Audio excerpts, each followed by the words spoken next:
at the conclusion of this, a complete set of all the documents that we look at and discuss today, as well as some other pieces that may be helpful to you. It's all going to come out within, I don't know, 30, 45 minutes after we get this done. Noel will have his account number, and then he and I will talk and decide how he wants user access set up. Please know that if anybody is on here that is just on a phone connection, you're wasting your time because you won't be able to see a thing. Also, if you want to turn your cameras off, you can. The cameras simply use up bandwidth. We don't need them. I'm going to share my screen, so all you're going to be looking at is my screen, not my 70-year-old Parkinson's Dougly face. So, any questions before we get started? Any special requirements? Anybody need a potty break? Okay, well, all right, then we will start presenting now. It would help if you can let me know if you see my mouse moving. We can. Okay, very good. All right, that's good. All right, then we're gonna start. Well, Sugarfoot, I had this all set up and somebody closed it. Hang on just a minute.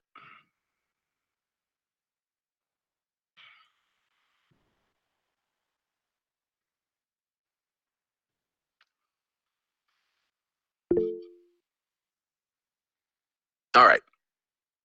Now, as I understand it, you're going to be doing largely brick and mortar doctors. Is that correct? Yes, sir. Okay. Okay. What I'm going to do then is I'm going to show you the documents that are used with telemed.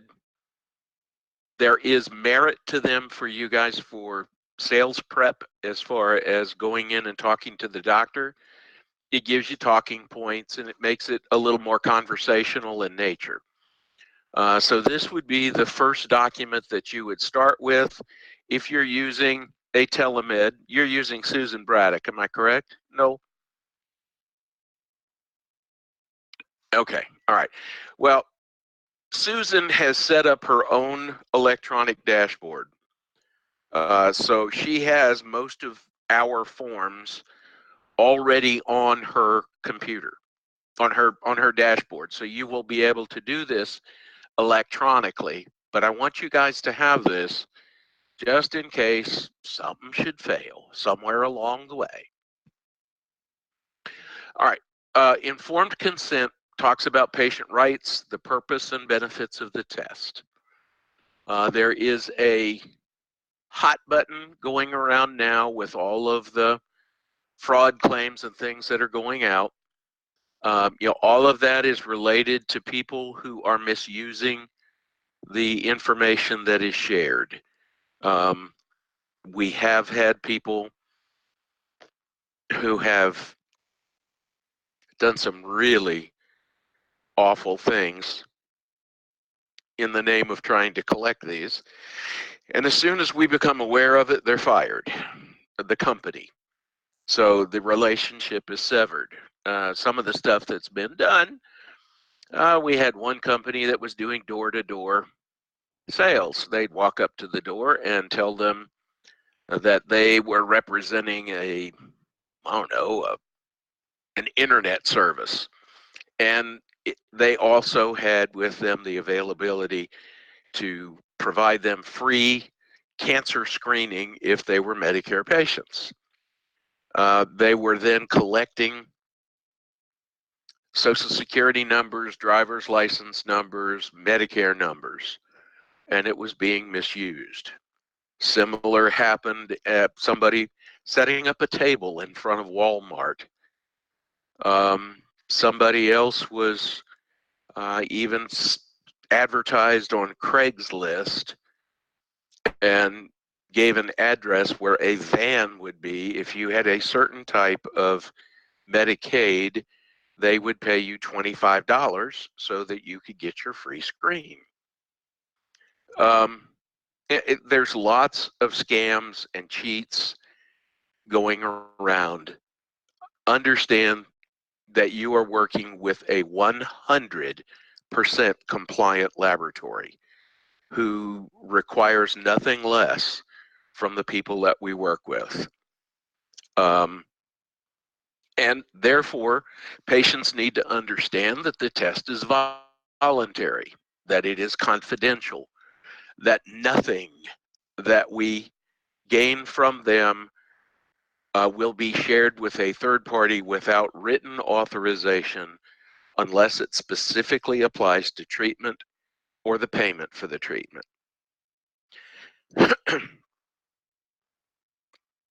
Second, the patients have the right to obtain genetic counseling prior to consenting for the testing. Now, if you're calling on a brick and mortar doctor, the brick and mortar doctor is going to be doing this. Medicare requires pre and post counseling for each one of these tests. And it is to be the same healthcare provider who orders the test that counsels the patient. In a doctor's office, it's typically extracted, the information is extracted from a chart and conversation with the patient or the patient's family. They are informing the patient of what they're doing and why. And then when the result comes back, they call the patient back in for another office visit, and they counsel them on what the findings were and develop a treatment plan from that point. Because the purpose of this is to have personalized patient care plans.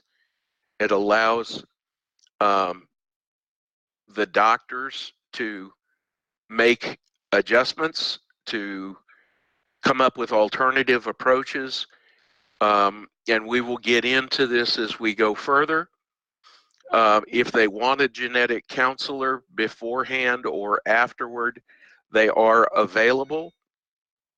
If it is for a brick and mortar doctor, then Crestar will work with them, and we will make this counseling available at no charge. If it is through a telemed doc, the telemeds provide pre and post counseling. If they want a genetic counselor, then we have to give you access to our strategic partner.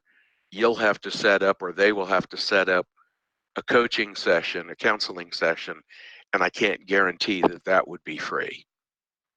I do know Medicare does not cover that. So that's one thing in mind. Typically they have people available to explain the test to them.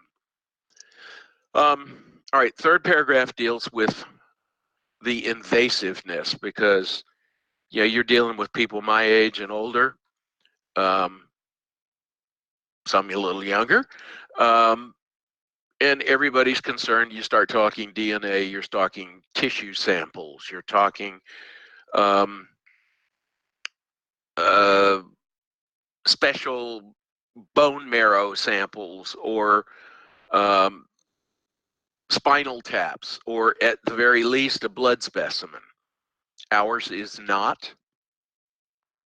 And ours is a simple sterile swab that collects the cells from the cheek, and that the swab then is used for genetic analysis, indication of identification of genetic alterations that may affect your provider care plan.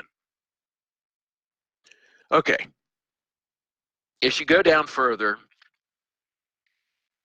what you will see is currently Crestar offers hereditary cancer screening and pharmacogenetic testing that are DNA based. We had carrier testing up and voluntarily took it down until we could figure out a way to control the way it was being used. I'll explain that in a minute. Hereditary cancer is a screen to assess risk or predisposition of developing certain types of inherited cancers. Now understand there's over 2 million cases of cancer diagnosed each year, and about 10% or a little less of those come from inherited causes. This test will not diagnose whether they have or will develop a certain disease in the future. What the results do indicate is that they have an increased risk for developing a certain type of cancer. And providers are using these results to make informed decisions. Like I said, creating personalized care plans, ordering additional tests, doing preventative therapies, sometimes doing additional screens. But the idea with this is that they will be aware, can create a personalized plan of prevention if that is possible, as well as helping them to detect earlier and at a more treatable stage if they start exhibiting symptoms. These involves genetic alterations that have been identified from blood relatives. And these genetic alterations, these mutations, if you will, are passed from generation to generation. Sometimes it skips generations, but this cancer screening will identify what you personally are carrying.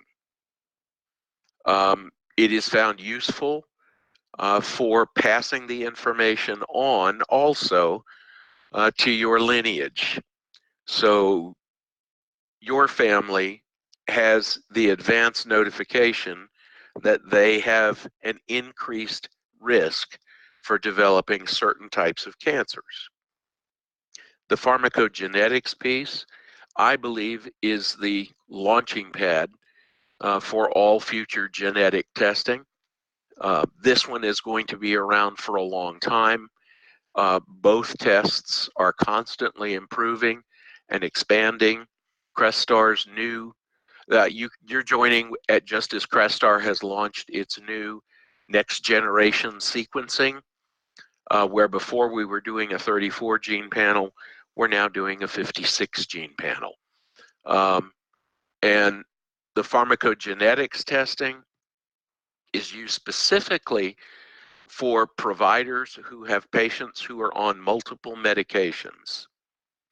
The multiple medications that are taken to address specific conditions, which we'll get into as we look at requisitions forms. But it is based, the effectiveness of those medications is based on each person's genetic makeup. This test will help the provider to make adjustments, either to dosages or to change medications to find better efficacy. So they're on one drug and this test shows that it's 25% effective.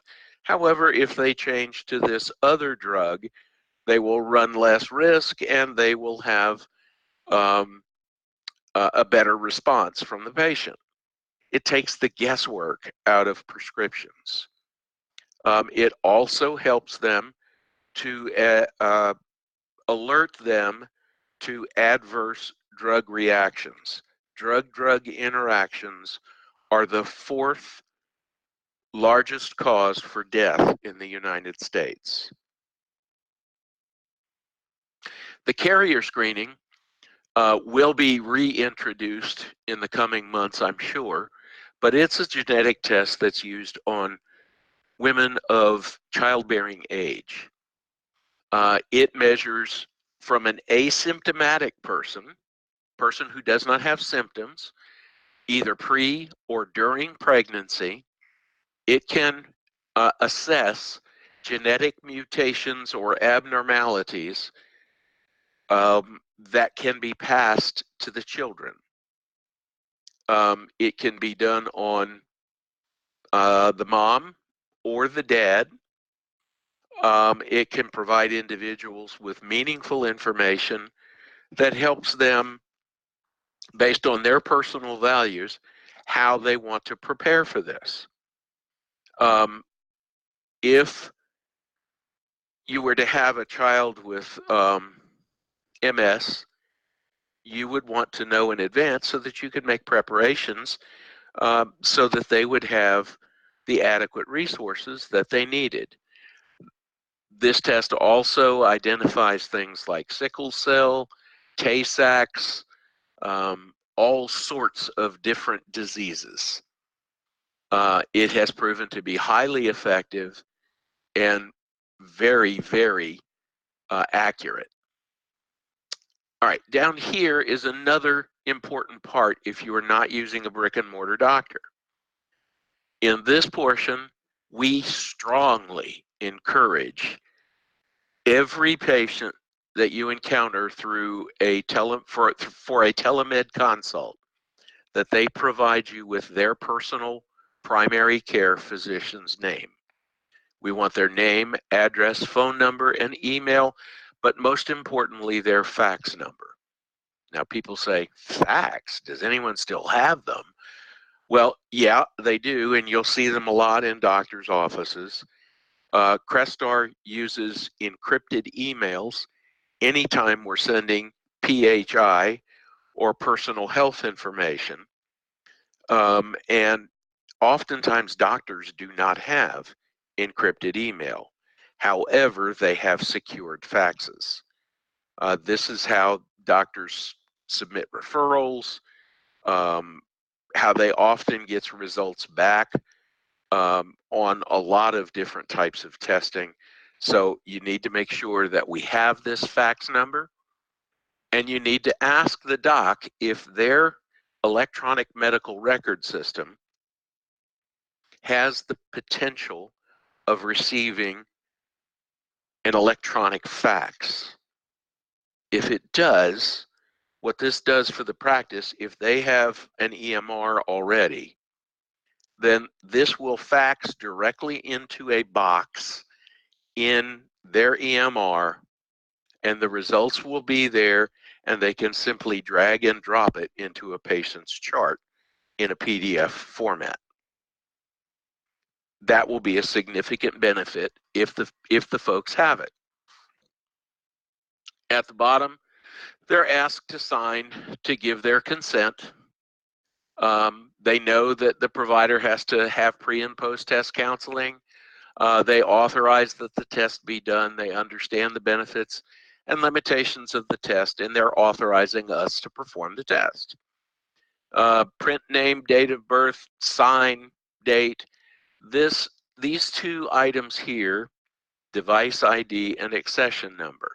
Right now, until probably first part of December, you'll be using the device ID. I'll show you where that comes from. You'll hear me mention a barcode sticker, and one of the barcode stickers goes right there. That identifies that form with that patient, with that sample, with that requisition.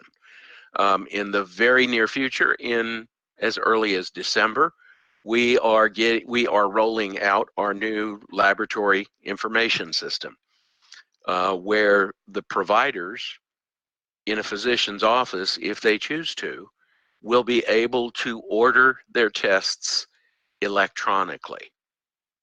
So there's no filling out papers. They can do it from a tablet. It will have a DocuSign space where the patient can sign, where the doctor can sign, and it can just move right into accessioning as it electronically gets here before the sample does. But that's in December. For right now, we're looking at manual processes.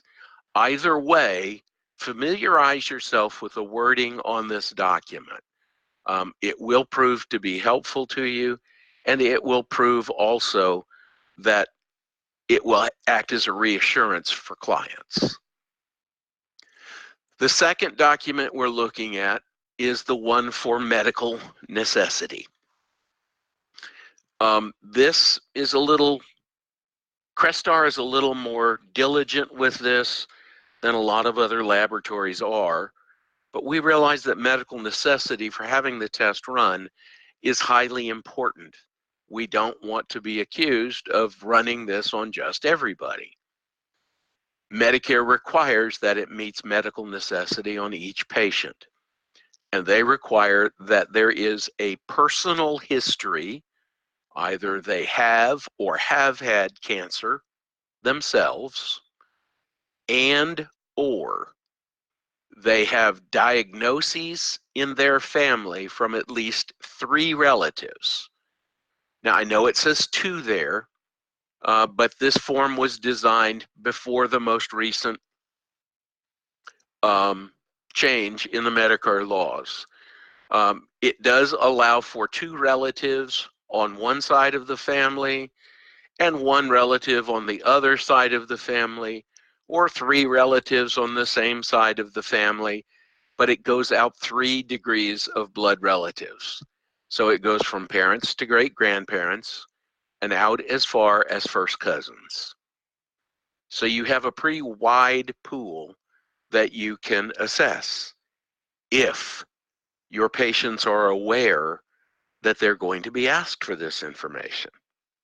So if you're doing something that will involve a telemed, or even if you are preparing a doctor to be collecting these tests, make sure that their charts are up to date, and make sure that if it's a telemed, that the patients are aware that they will have to know who had cancer in the last 3 generations. They may need to consult the family Bible or the family historian, the aunt who knows everything about everybody. But in either case, they will need to know history of family members who have had cancer. Down here, you'll see that this is arranged numerically. Number 1 deals with a specific heritage. Ashkenazi Jewish heritage, for whatever reason, has the highest propensity for contracting cancer of any population in the world. So they get special recognition and special emphasis is placed on medical necessity if you have a patient of Ashkenazi Jewish descent. When you start down 2 through 5, you want to remember, check all that apply. Please do not be so eager to get a sample collected that you don't do a thorough assessment on this family. And the reason I say that is that the more medical necessity requirements that are met, the better you better chance you have of the test being approved.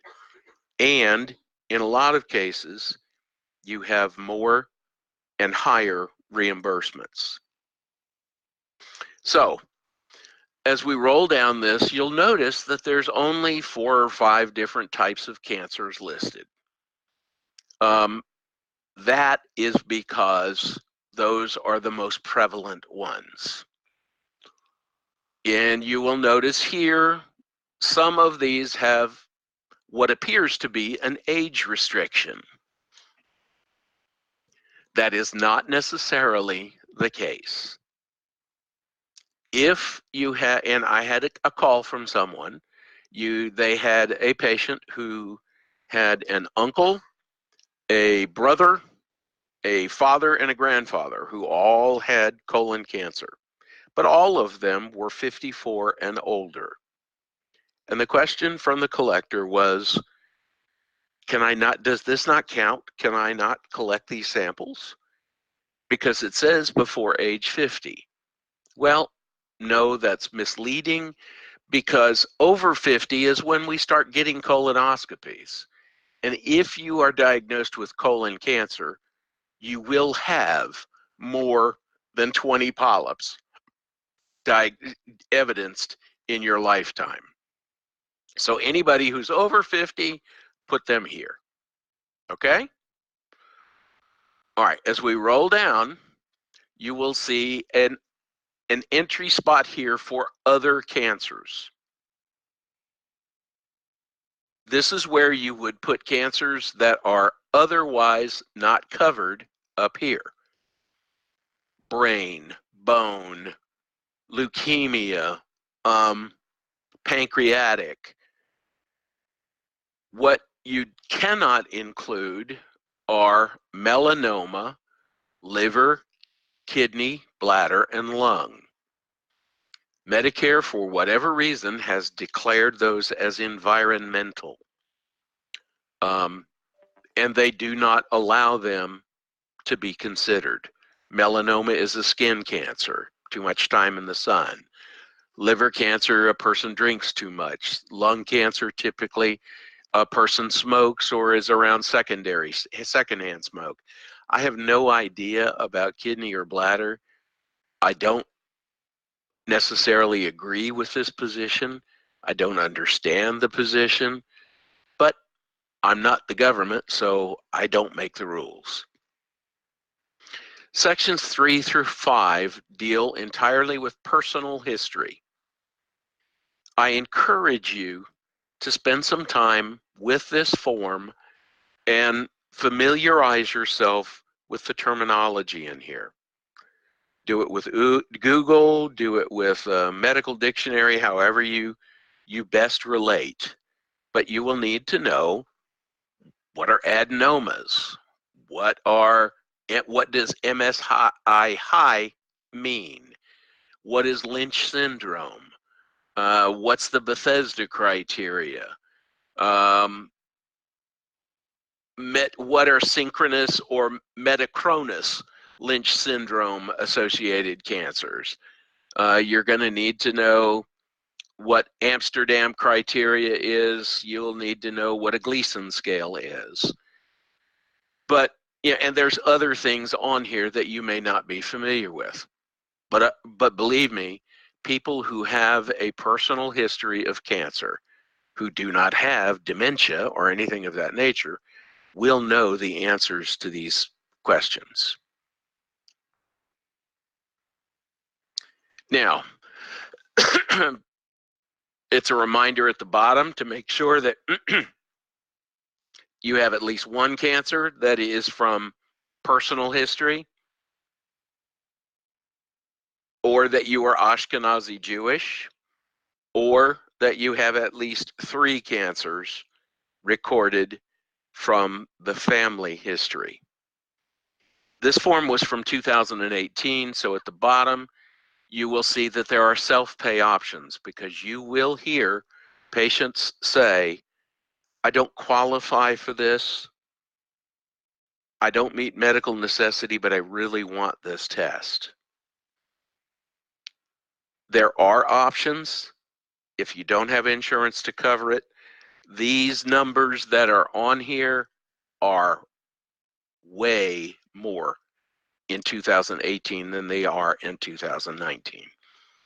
I'm going to show you next what the billing options are. No, I'm not there.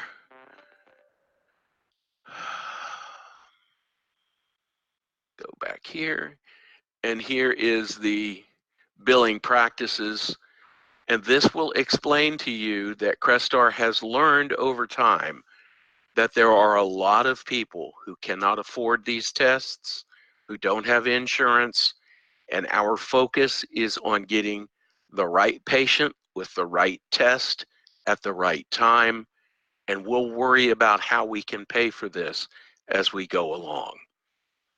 There are non-covered services prices, there are self-pay prices, there are authorizations for prompt payment rates, there are hardship discounts that are given, there's payment plans that can be used. It's all about making sure that the client gets the tests that they need. That being said, now we go on to insurance coverage. People who have a Medicare card typically have the red, white, and blue cards. You'll notice that the one that's example has both Part A and Part B. Part B is the part that pays for testing. Part A is for hospitalization. You will need to get front and back copies of all insurance cards. Medicare is always primary. However, I also realize in my own life that Medicare does not cover everything. So I bought a supplement plan. Crestar accepts supplements. Crestar accepts Advantage plans. Advantage plans replace traditional Medicare and supplements, and they bundle it all into one Advantage plan. The distinction that you need to remember is that if you are working with a telemed, you can only accept PPOs. There are no HMO coverages, and if with a telemed, you cannot accept Blue Cross and Blue Shield. In a private doctor's office, you can accept everything that is non-HMO.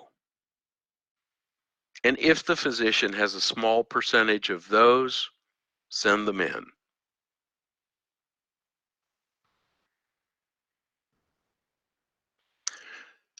All right, now let's go to the requisition itself.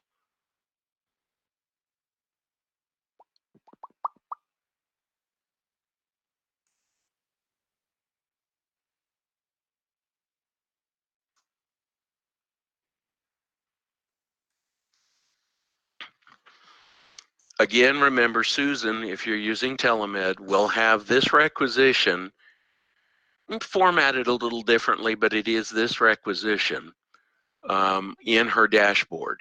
If you go to a brick and mortar doctor's office, they have the option of doing it electronically, but 99 times out of 100, they're going to want to do paper requisitions.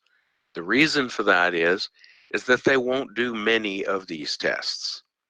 A brick and mortar doctor's office will probably do 5 a week of CGX and or PGX. That's a pretty good average on a doctor's office. We do have, and I just visited this week with a GYN oncologist, and he orders a lot of these. With this requisition, though, when the requisition comes, if they order a paper requisition, it'll come with client name, account number, address, and zip. If it is for telemed, you will put your client number here.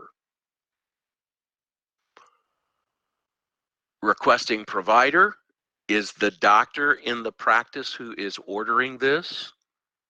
So if you have a clinic that has 10 different doctors in it, you'll want that doctor who is ordering it to put their name in that spot. Date and time of collection, collector's initials, and always buccal swab.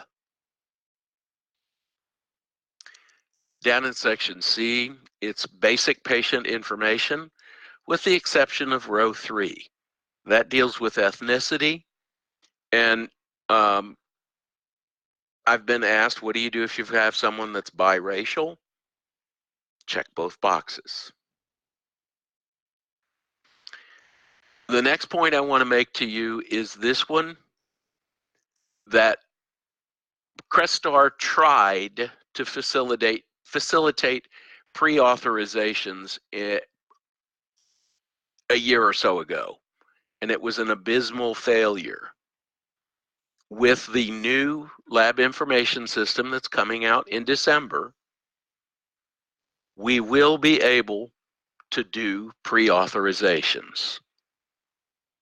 So that is something that you can look forward to as well. However, brick and mortar doctors' offices are used to doing pre-authorizations. They do it for surgeries, for same-day surgery, for outpatient services, for imaging, for x-rays, for compounded pharmacy orders, lots of different things. Durable medical equipment, all require pre-authorization from insurers.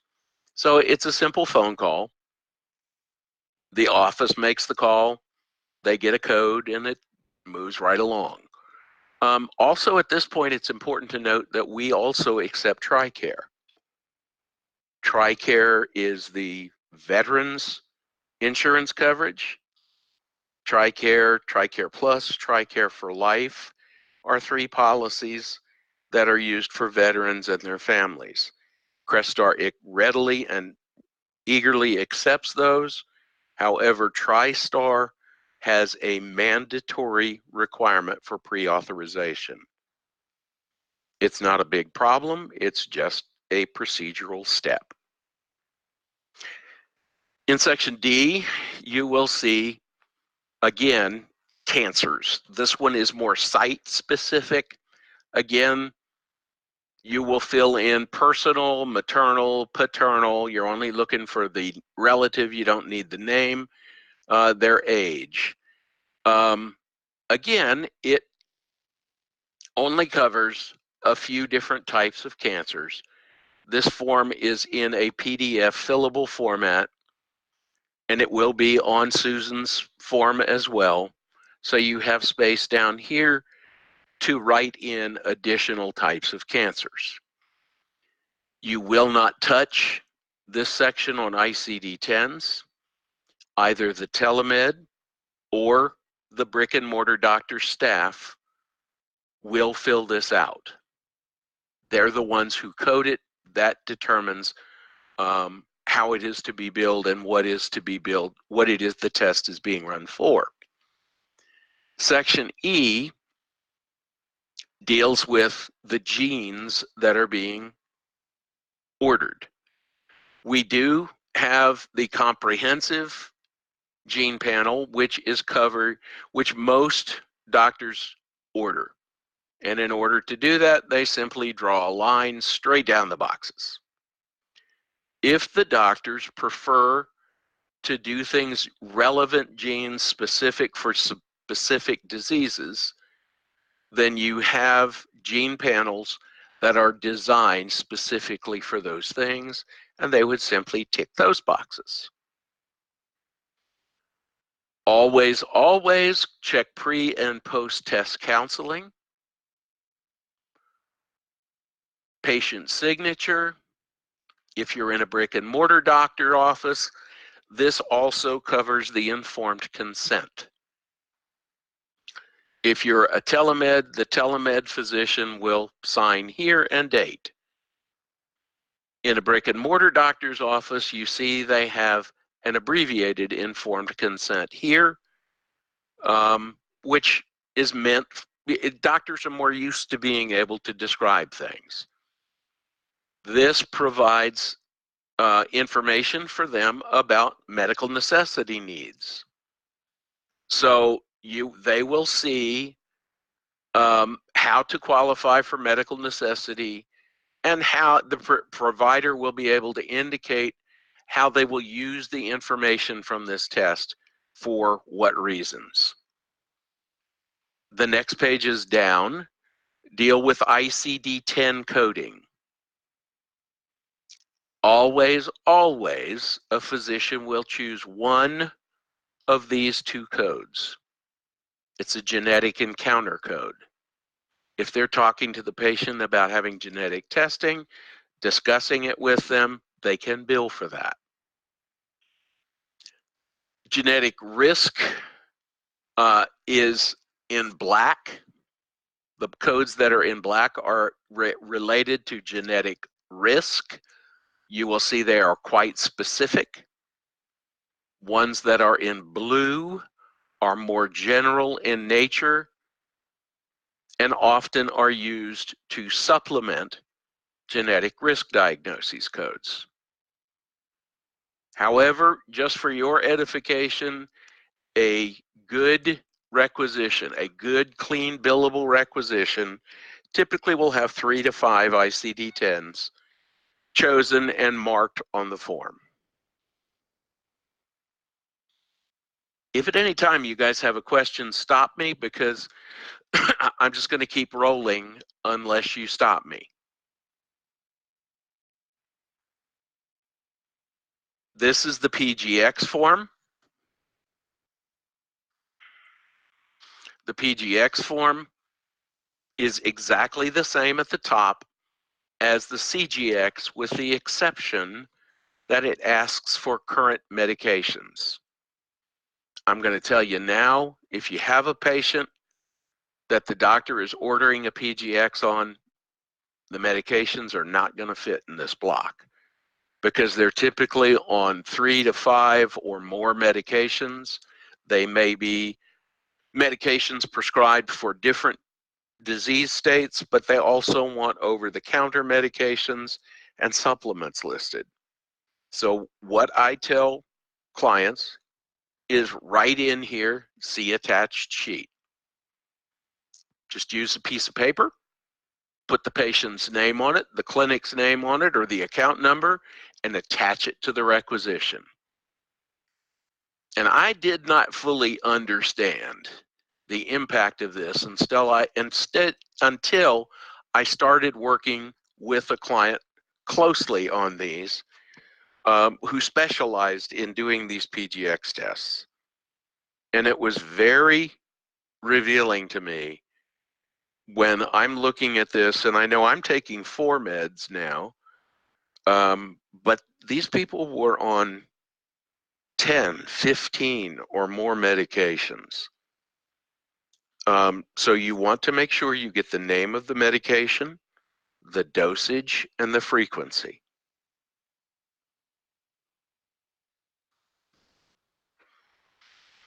Ordering the gene testing, this is the column for ordering the gene comprehensive profile, straight down the line.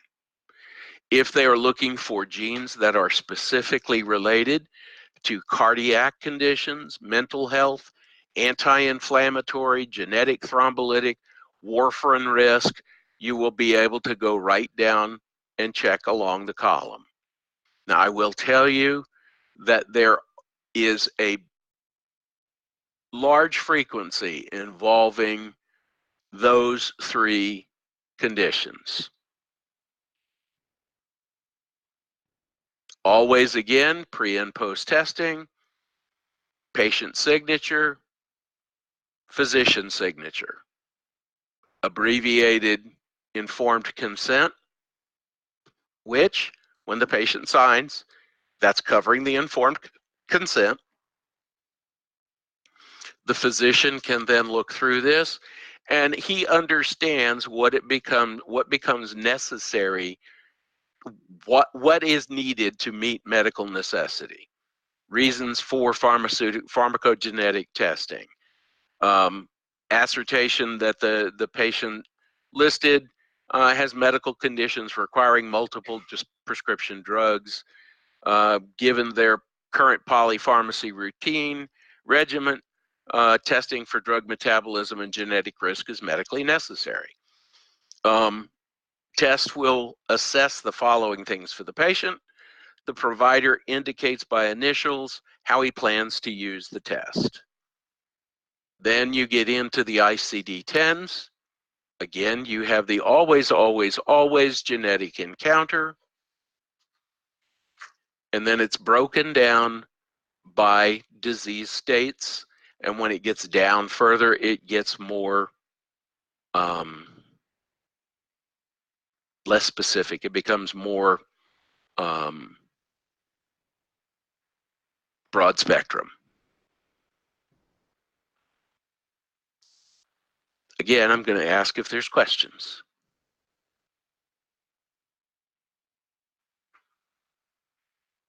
Okay.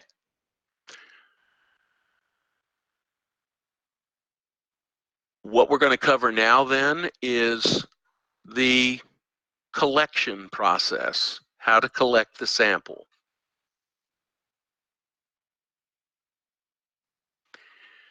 Crestar uses the Maui eye swab device. Maui, we have found, Maui is the manufacturer.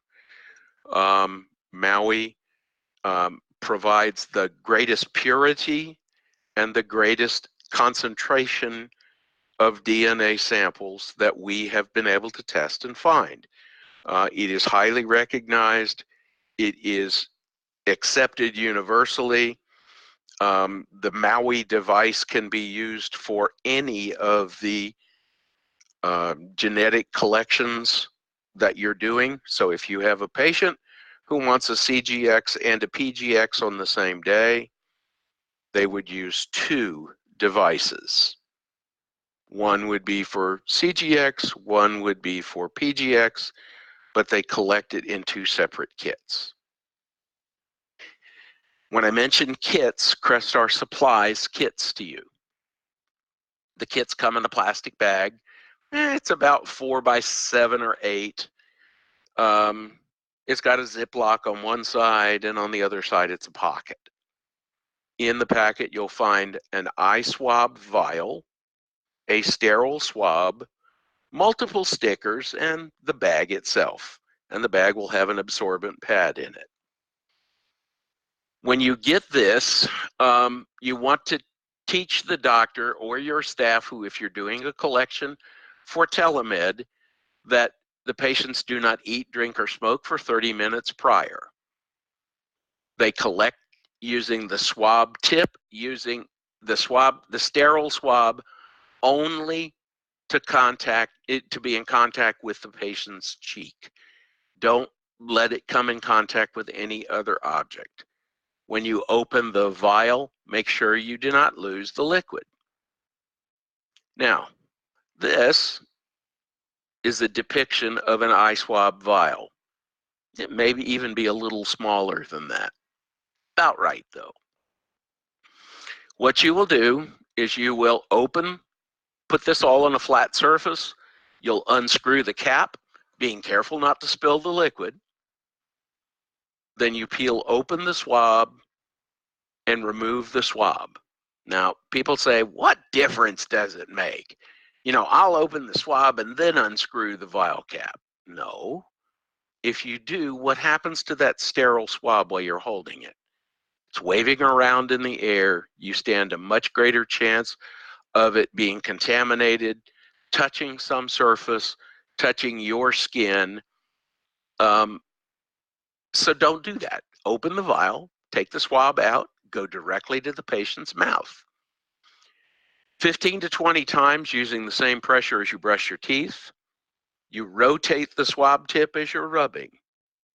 You cover the entire cheek, top to bottom, side to side, and you do that 15, 20 times. If you're going to do both CGX and PGX, one kit is collected on one cheek, one kit is collected on the other cheek. When you have the swab completed, you will corkscrew the swab into the vial. The reason you do that is that it helps ease it through the cone. If you just jab it in there, you run the risk of losing liquid, breaking the tube, or possibly losing part of the swab. Corkscrew it in. When it gets in there, it goes up and down vigorously. 10, 15, 20 times. What you're doing is you're extracting DNA off of that swab. If you're too vigorous and it goes up into the collar, you're extracting DNA. So you're losing some of it up in this neck. So when you have completed doing this up and down motion, you will reverse corkscrew it back out of the vial and discard the swab. Throw it away. Do not break the tip off and leave it in there. Do not submit the swab along with the sample. Do not, and we've had people do this, put the swab in and didn't know what to do, so they didn't cap the vial, they just left the swab in there, and you lost your sample. When you have removed the swab, you screw the cap back on the vial,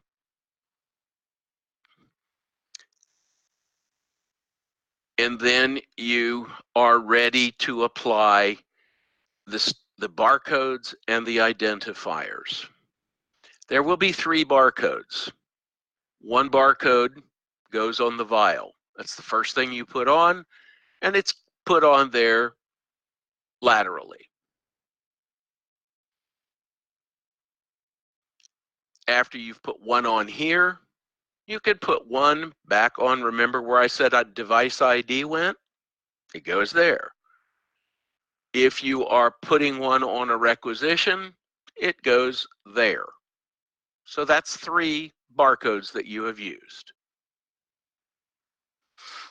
The next label that is left is white with name and date of birth printed on it, and you handwrite it using a ballpoint pen on that sticker, and you place the sticker so that it overlaps the barcode sticker a little bit, and it wraps around the back side, and it'll overlap a little bit on this side. That sticker and its visibility is one of the most important parts of this process. The name has to match what's on the Medicare card. It has to match what's on the requisition. So, don't write, the Medicare card says Joseph Smith. Insurance card says J. Smith. You decide that you know him real well, so you're going to write Joey Smith down. They all need to match. Once you've collected that and you've affixed everything, you're ready, and you've got your unique identifiers on there. You're ready to either send it off to the telemed, at which point you retain the specimen. Specimens are stable for months at room temperature. Don't refrigerate it. Please don't leave it in your car. A lot of people will just get a cooler and they'll just drop it in a cooler. If you're doing one collection for a telemed today and you're only going to collect 2 today and you're going to collect 3 tomorrow, please hold them, because also we provide you with a UPS lab pack specifically designed for Crestar. It's a good size, heavy gauge, plasticky, vinyl-y packet that's designed for transporting clinical specimens. We ask, since we're paying for the postage, for the shipping, the 2-day air shipping, to please try and put a minimum of 5 samples in there. We know occasionally you're going to have 3. Do that, but it'll also hold up to 40. Once you have collected your samples, they're in the bag. If you are sending them off to a telemed, you must wait until the telemed signs off on the documents. They will return all of the documents back to you with signatures, approvals, codes that need to be on there. When you get them back, match it back up with the patient, put those papers in that plastic bag in the pocket, and put the specimen in the Ziploc side.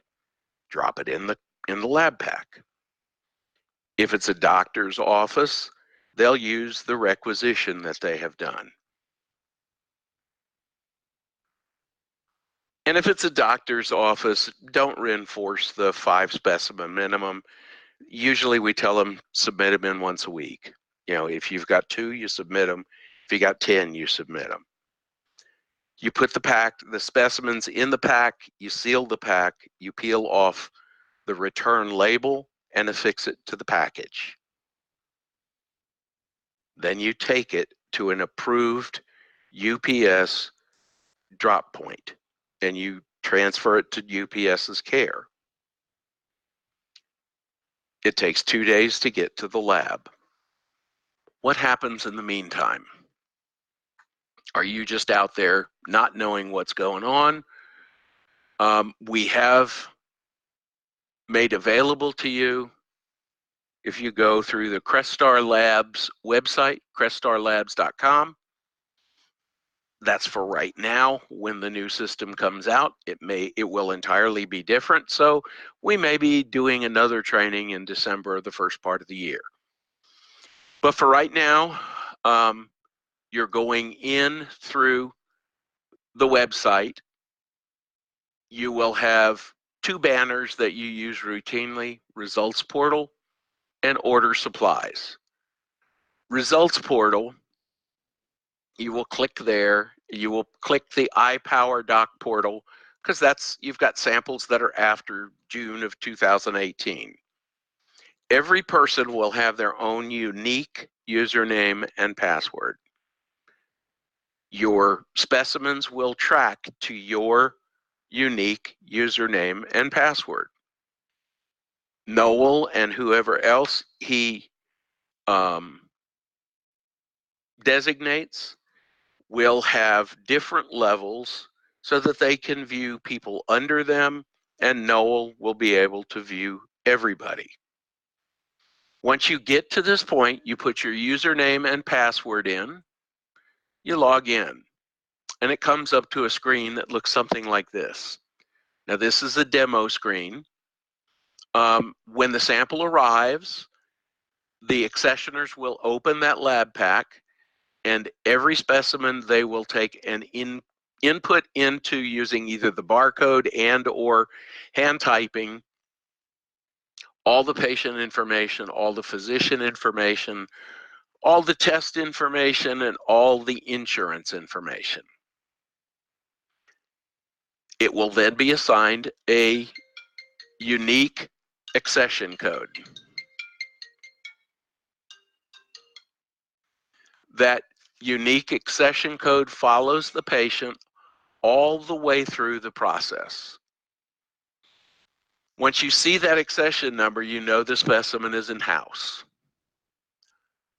Now, the 2 columns that you will focus on are status, and we're going to shift to a sheet that describes what all the different statuses are. But if you see one that says PROB, that means there is an issue with that accession. And you need to go over here to notes. You can either hover over it or you can click on it. It will refer you back to the UPS tracking number that it came in, and it will tell you specifically what needs to be adjusted for this sample to proceed. Because when they detect a problem, the sample processing stops. It comes in, and the first thing it does is get accessioned. The second thing it does is that it goes to our insurance verification department. So you will see these annotations, and that means that the sample's received and that the insurance is under review.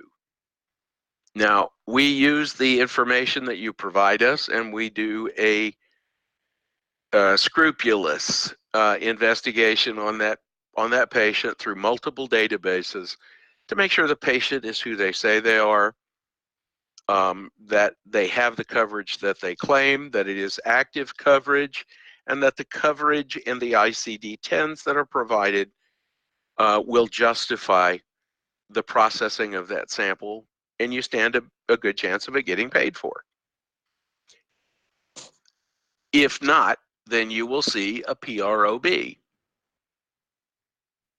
If it makes it past this stage, you will see one of those annotations. That means it's gone to DNA quality assessment. They do further purification and further extractions of the DNA, preparing the sample for sequencing.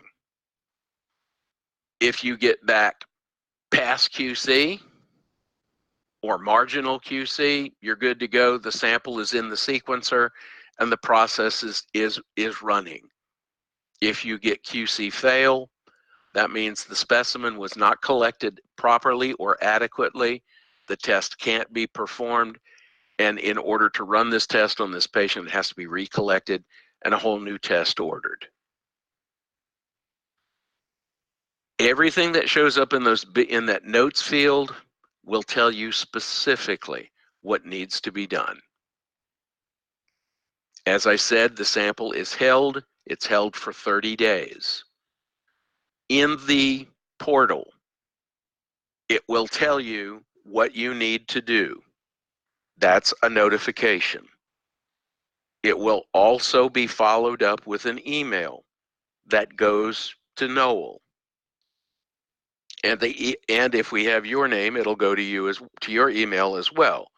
And it tells you you have a problem on this patient, on this accession number. This needs to be taken care of. Then again, you will get another email and you will get a phone call the second time. The third time you'll get another email. The fourth time they will call you and email you and tell you you have 2 business days to get it resolved, or at the end of 30 days, the sample will be rejected and discarded. If you get BIP showing, that means the test is resulted. It's released to the portal. So if it's a brick and mortar doctor, they can retrieve the results directly from the portal and print them. If it is being faxed, if it's to a telemed, the telemed will get it, and the telemed will then contact the patient. If they have listed the PCP will get a faxed copy of the report. All of it is simultaneously, and the electronic claim is filed at that point also. The time it takes from the time the claim is submitted, the adjudication process, that's up to the insurance companies, and they vary. Medicare typically is 2 to 4 weeks. If it's Medicaid, it takes a little bit longer, and those numbers are plus or minus. If it goes to commercial insurance, those can take a minimum of 3 months, and I have seen them go to 9 months because the process is challenged by the commercial payers. So that in mind, you have followed the sample, you've picked it up, you've collected it, you've shipped it, you've watched it go through the system, you know from the statuses where it is in the process. Once it goes to billing, the billing department typically will release a report to Noel every 2 to 4 weeks to let them know the status of where your claims are. When Crestar receives its payment from those insurance plans, by the 15th of the following month, payment is made to the distributor. That would be Noel. And that's the end of the entire process, with the exception of ordering supplies. To order supplies, you'll go to the Order Supplies banner.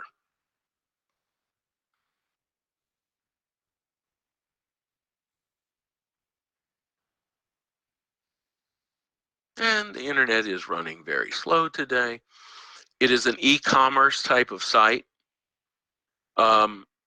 First thing that comes up are your UPS shipping supplies. Remember, we said try and have 5 samples to a bag. A typical rep, a month supply of these kits is usually 25. It varies from rep to rep, and sometimes it'll be more, sometimes it'll be less that you use. But the specimen, the supplies are stable. When you come to order your lab packs, remember we said, try and get 5 to a bag. So you order 5 because you're getting 25 kits. You may order more than that, I don't care. The return labels will be ordered here, and those labels will be from a specific location back to a specific destination. You never ever order smart lab pouches when you're ordering supplies for doing testing. This right here is a kit. So you will click on this and you'll order your 25. You push add to cart anywhere that you're ordering. Add to cart, and it will add it to your cart. You can, if you want, you can order a downloadable PDF, and you will always have the most current version of the requisition. I don't anticipate the requisition changing anytime soon because we just upgraded it with the 56 gene panel. But you can order those right there, and they'll send it to you. The collection guide that you saw, you can order some of them. It's always good to have so that whoever you're placing the kits with will know step by step how to collect it. It's a training tool for you when you're working with your client. If it's a brick and mortar doctor's office, you want to order CGX requisitions. Pharmacogenomics, pharmacogenetics, remember it's the same vial, the same device. Only thing different you would order would be pharmacogenomic requisition forms. Now, as we get further along in our relationship, it is important for you to note that there are other services that Crestar offers. We do toxicology, and we have positioned ourselves as part of the solution in the opioid crisis in America. We do screens, and we do absolute confirmations. Those screens and confirmations can be done either on urine or it can be done on oral fluid. Also, we have just introduced a limited amount of blood tests. The blood tests are intended to support and complement, underscore the type of genetic testing that's done so that you can offer a doctor a more comprehensive offering. Under development right now is the re-release of the carrier test. There is a women's health test. There is a UTI test, urinary tract infection test. There is a wound and fungal culture. There is also a cardiac panel. And there is also a panel that is addressing Parkinson's, Alzheimer's, and dementia. All of those will be genetic based, and I'll keep you informed as new tests become available. Once you have clicked add to cart, then you simply go and view cart.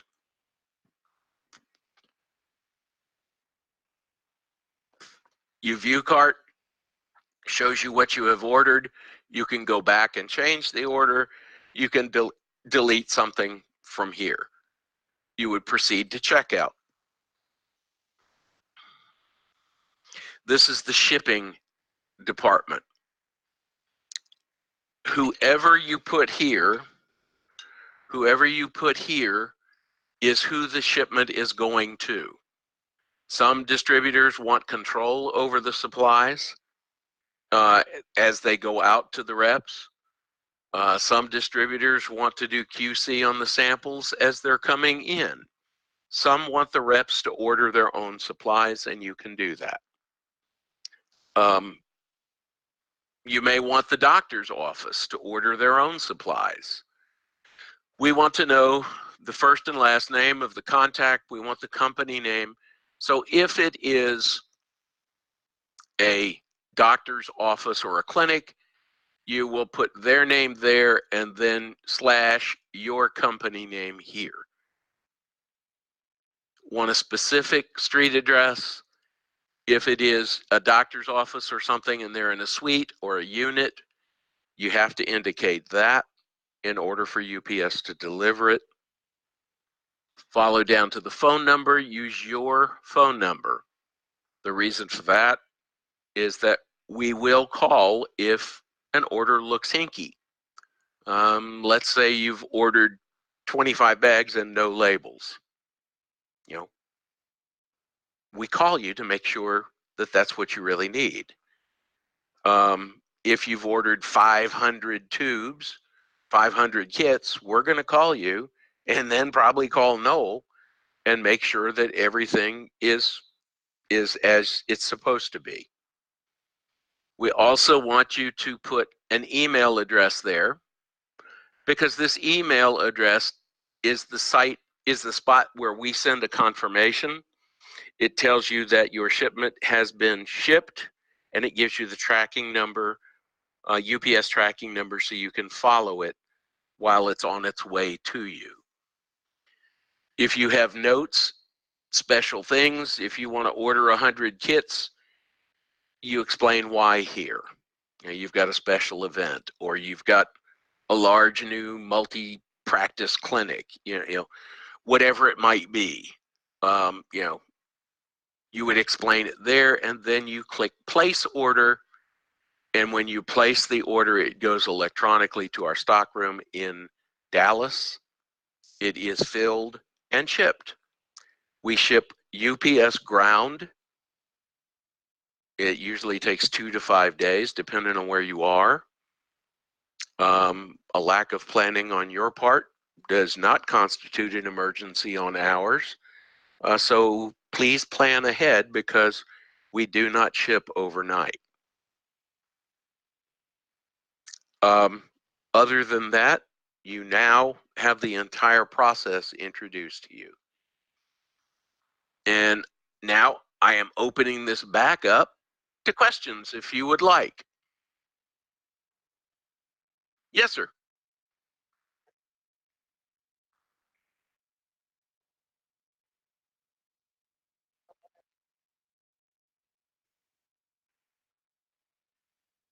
Yes.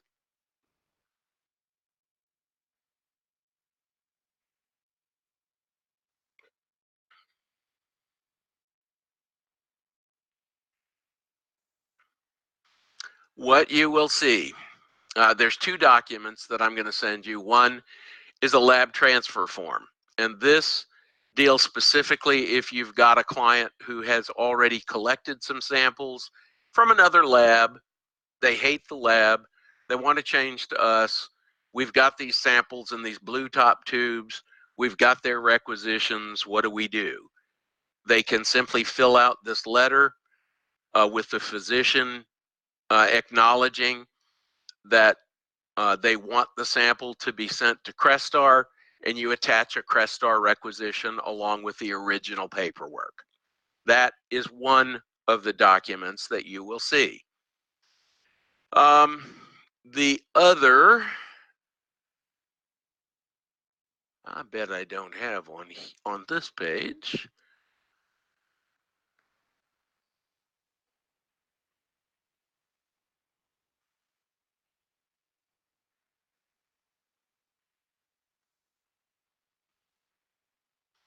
is a practice profile. This practice profile, we don't do background checks on the doctors. We don't do it. This you simply complete with the doctor or their staff. You want your rep's name, you want the regional manager's name, or your name? No. You want the date that they are going to start. This is really important. We have to plan around new clients. We have to introduce the lab and the customer service people to the new client. We have to prepare accessioning for receiving samples from a new client because they may require special attention. Practice name goes here, practice phone number, their fax number, their address, city, state, zip, who is the primary contact person in that office. Now, oftentimes that's going to be the office manager. It may be a nurse. It may be a clinical coordinator. It's best if you have a couple of people. We have a couple of names, a couple of phone numbers, or you use the same phone number to contact either one. You put their name and their title, and then you put their email address there. Down here is where you provide the physician information, name of the physician and their NPI number. That is a requirement. And they sign the document. They acknowledge that Crestar is going to be performing testing for the patients. This deals with toxicology only. This is the wrong form, Ed. Way to go. It follows the same basic format as that, but that's the wrong form.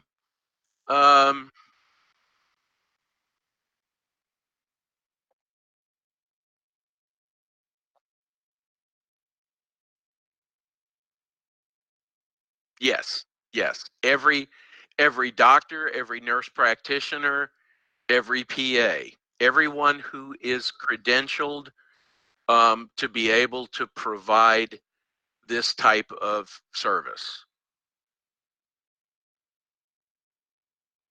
Let's try this one.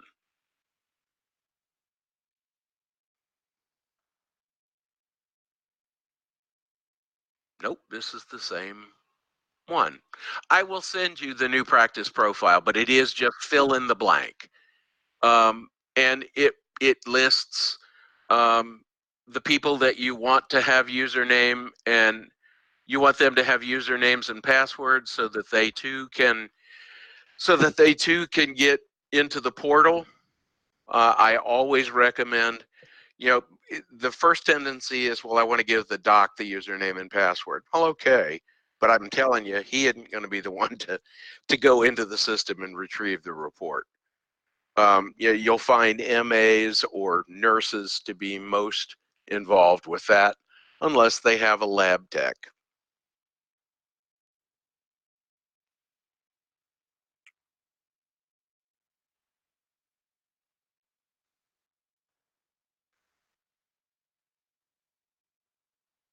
Sure. All right.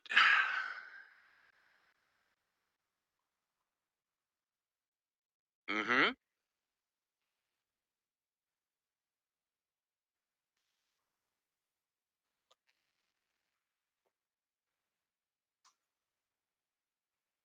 Okay. The blue tops are okay. Where if you have some of those left, you can use them. We're validated for that methodology. We just prefer the Maui device because of its superior products. All right, the barcode, first barcode goes here, long ways on the tube. The white tube, the white label, you write on, and then it wraps around and it affixes behind the barcode. The next one goes right here where it says device ID. You just put the sticker there. The next place will be on the requisition forms. Well, that's a PGX, but it'll work. And it will go right here. So you've got 3 places on 3 essential pieces of information. You're identifying that patient, that's to that specimen, to that requisition, and to their consent form. Now, if you're going to, if a doctor's office is going to do this and they aren't going to need the informed consent form because the patient signs here, it covers informed consent. If you want to, stick the extra one on the bag or throw it away.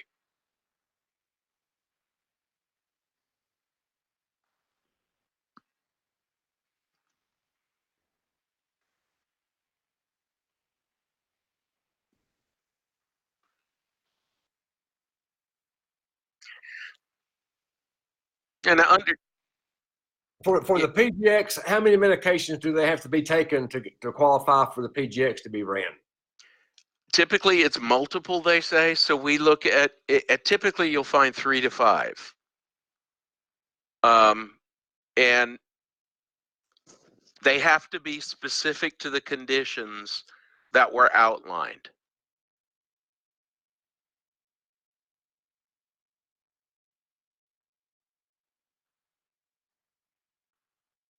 As you guys start getting these documents and you start digesting this, we understand that there's going to be questions.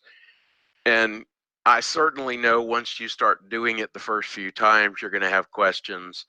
When I send the email to you with the documents, I'm also going to give you contact information for myself and for the operations manager assistant, Bonnie Stewart. And both of us will be available to you to help you with whatever questions you have. And there are client services people as well.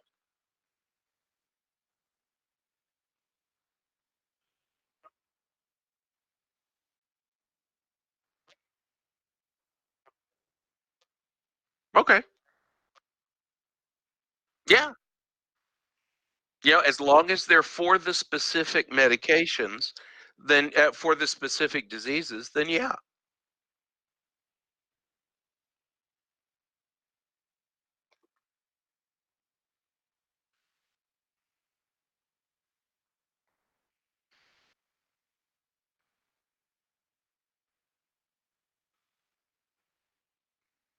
Sure. Sure. As long as it's multiple meds, as long as it applies to those specific conditions, everything's fine. The only thing that has the minimum requirement are the CGXs.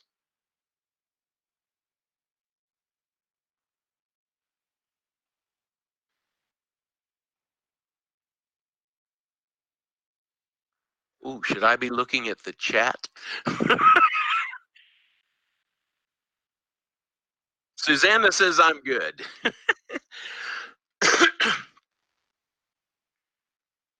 Susanna, are you any relation to a gentleman named Chris Sisson who lives in Knoxville?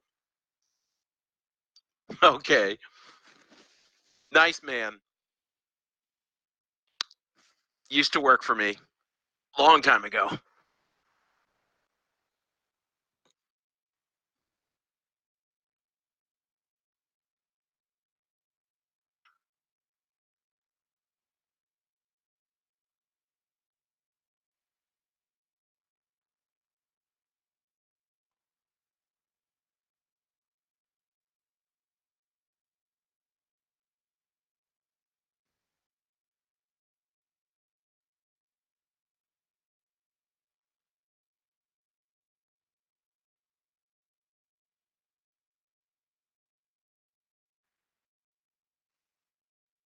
Hang on just one second. I'm going to unplug my headset. Bonnie is in the room with me.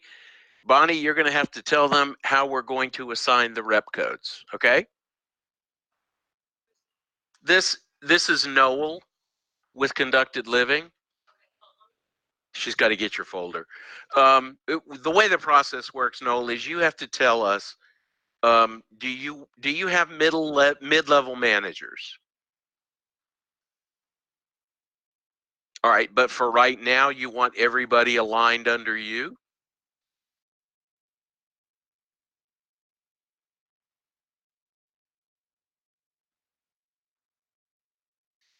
William Goebel,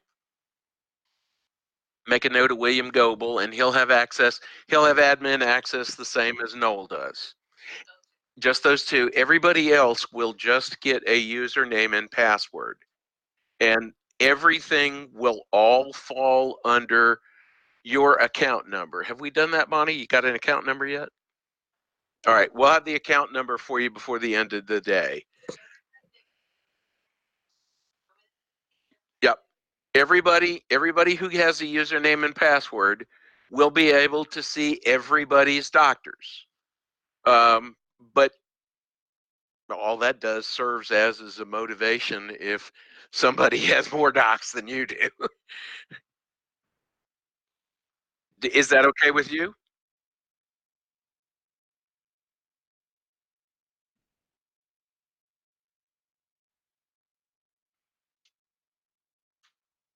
Oh, sure. Yeah, they will be able to tell, from the requisitions, they'll be able to tell when the samples were submitted, when it was received at the lab, when it was collected in the doctor's office, when it was reported out.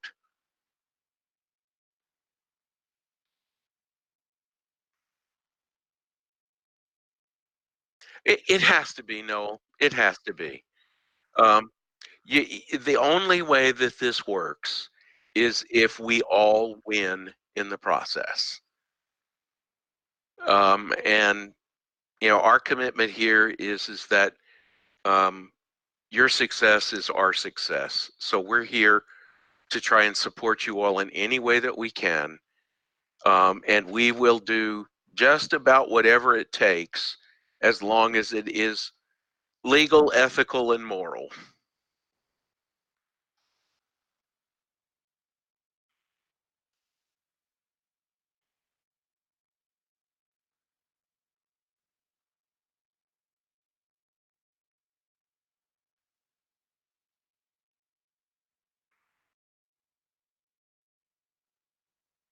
No,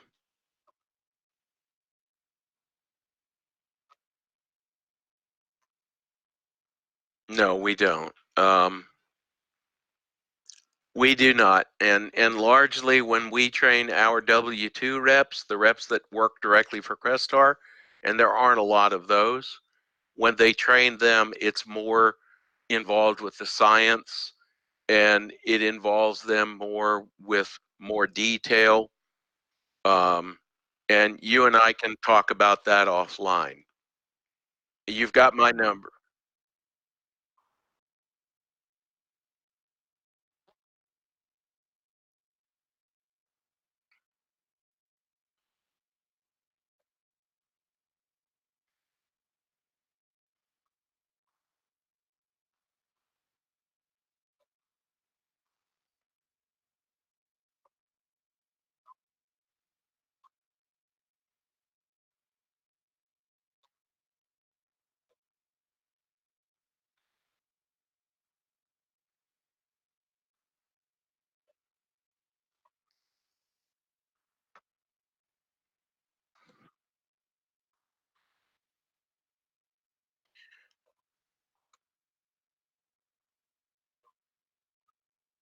But like I guess I told you, I've been doing lab for 49 years now, and I've done everything from be a tech to client services to accessioning to VP of National Business Development to Director of Operations. Um, I have found the successful way to get past the gatekeeper is to first ask if you can set an appointment with the office manager. She's going to either say yes or no, or she's going to say, I'm going to go ask her. If she says she's going to ask her, give her the packet of information then, because your goal each time you go is to gain information. You want to gain more information about the practice, because the more prepared you are to solve their problems, the more likely they are to work with you. Truth be known, people love to be sold to. They hate, they love to be sold, but they will only buy from people that they trust. And the way to engender trust is to place their interests above your own. No, no, no. And the pharmaceutical industry has done terrible things to this, because you'll hear a lot of gatekeepers say, well, the only way to present anything is that you have to schedule a lunch, and you have to provide lunch to the entire office. And you say, well, how many people? And they say 50. And you say, well, when is the next luncheon available? And they say, well, I have an opening next November. You know, it, so you have to find other ways around. And, you know, you'd be surprised what a box of donuts or, you know, a tray of cookies will do, just spontaneously, or even a bag of Halloween candy or something, to get you to talk to different people.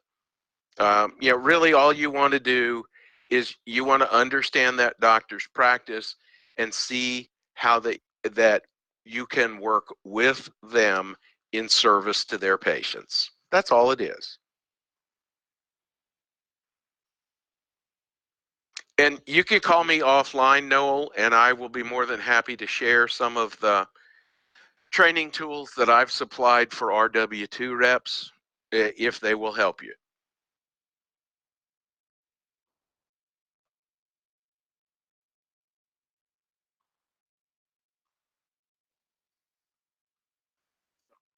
Good.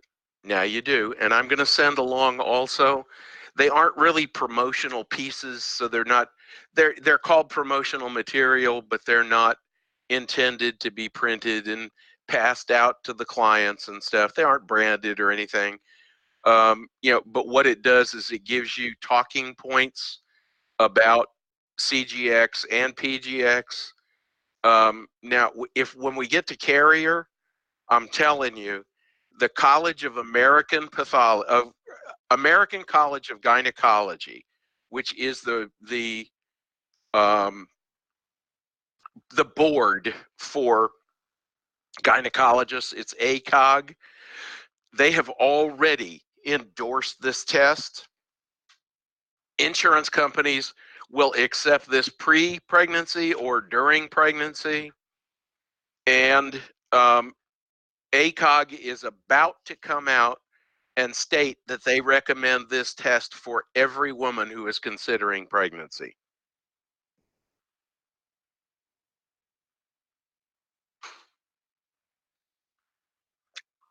But it's not out yet. Few bad apples spoiled the release.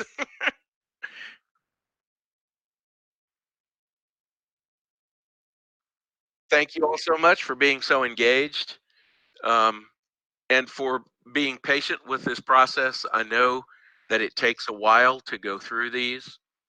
This went a little over, and for that, you know, I apologize, but there is a lot of material that we have to cover.